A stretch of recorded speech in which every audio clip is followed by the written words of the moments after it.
दिल्ली येथील लाल किल्ला परिसरात बॉम्बचा स्फोट झाल्याने संपूर्ण देशात हाय अलर्ट आहे.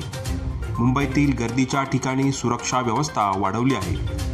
शुक्रवारी सायंकाळच्या वेळी CSMT परिसरात संशयास्पद लाल बॅग आढळली.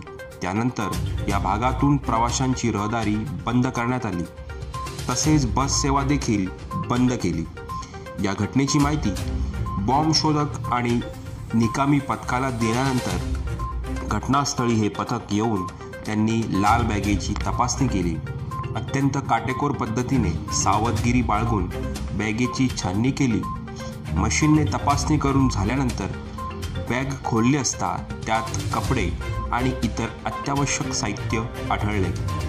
बॉम्ब शोधक आणि निकामी पथकाची तपासणी पाहण्यास मुंबईकरांची गर्दी जमली होती. बॅगेपासून कोणताही धोका नसल्याचे निष्पन्न झाल्यानंतर सर्वांनी सुटकेचा निश्वास सोडला. दीपस्तंभ वार्ता, मुंबई.